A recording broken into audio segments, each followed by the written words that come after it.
Ce qui est insupportable, c'est que ces gens veulent vous faire passer la détestation de soi, la honte et la culpabilité pour de la vertu.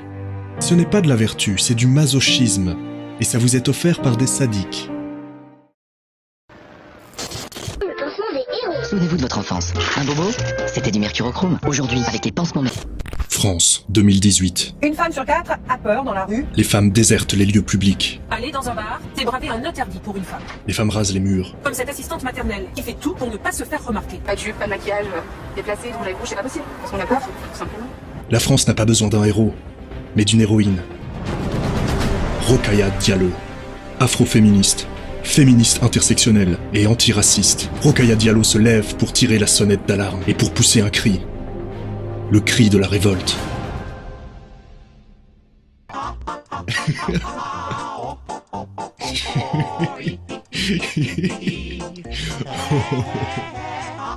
J'ai vu que Rokhaya Diallo, vous savez, les sparadraps, la compresse au milieu soit blanche. Elle pense que c'est un problème.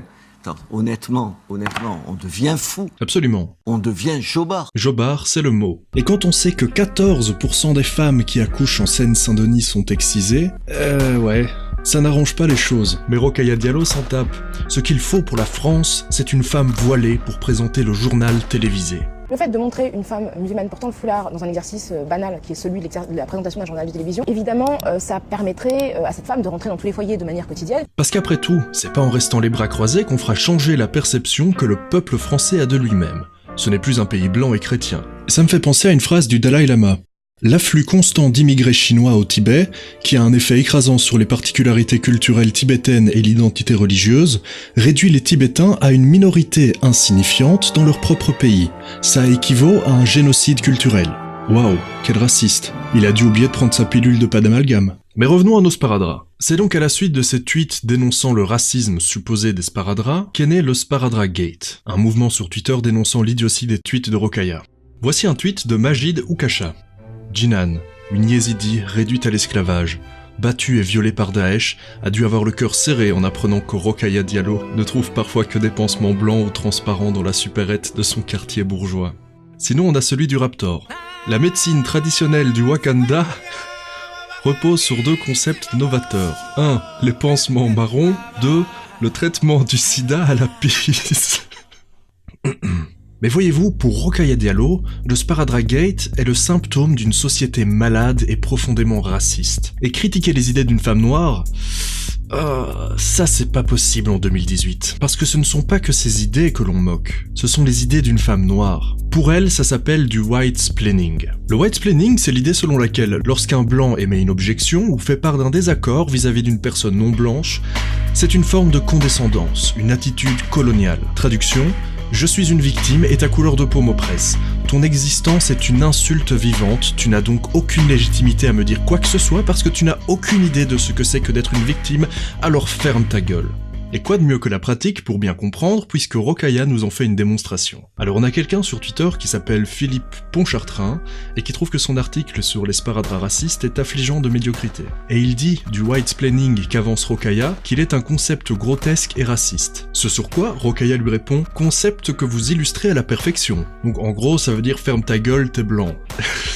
Sauf que, manque de bol pour Rokhaya, le mec il est noir. Mais c'est pas grave, parce que Rokhaya a plus d'un tour dans son sac. Alors elle lui dit « Le fait d'être noir ne vous rend pas hermétique à l'idéologie dominante. Et je trouve triste de voir des noirs accepter docilement leur place subalterne sans la contester. » Donc là en gros, pour employer le jargon du féminisme intersectionnel, ce qu'elle lui reproche c'est son racisme intériorisé. Parce que dans son esprit, c'est inconcevable qu'une personne noire puisse penser par lui-même en n'étant pas d'accord avec ses théories racistes, à moins qu'il n'ait été endoctriné par l'ennemi. Rokhaya et sa grande copine Ouria Boutelja, qu'on ne présente plus, c'est le reste de la société occidentale, enfin de ce qu'on appelle nous les sous-chiens, puisqu'il faut bien leur donner un nom, les blancs, à qui il faut inculquer l'histoire de l'esclavage. Sont à la pointe de la politique identitaire, victimaire, sectaire et anti-blanc. elles organisent des camps dits décoloniaux interdits aux blancs. J'ai pas grand chose contre ça, ou bien contre un camp réservé aux roux, ou bien aux chauves, ou encore aux échangistes, je m'en tape. Par contre, le fait que l'on donne des droits, des devoirs, des faveurs ou des punitions différentes sur base de la couleur de peau, c'est ça qui me pose un sérieux problème, parce que si des blancs voulaient aussi faire ça, on leur collerait un procès et les médias n'auraient strictement aucune complaisance envers eux. Ouria Boutaïdja conseille aux femmes noires de ne pas porter plainte pour viol si le violeur est noir, pour ne pas affaiblir la communauté en donnant l'un des nôtres en pâture à l'ennemi blanc. En ce qui concerne le voile, pour elle, c'est un message clair. Nous ne sommes pas des corps disponibles à la consommation masculine blanche. Voilà l'antiracisme et le progressisme dans toute sa splendeur.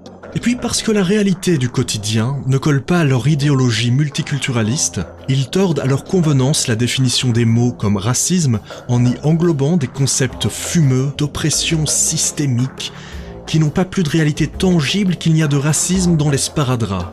Peut-être que dans le fond, les blancs ont plus souvent besoin de sparadraps que les autres. Mais ce serait faire le jeu du Front National que de se l'avouer.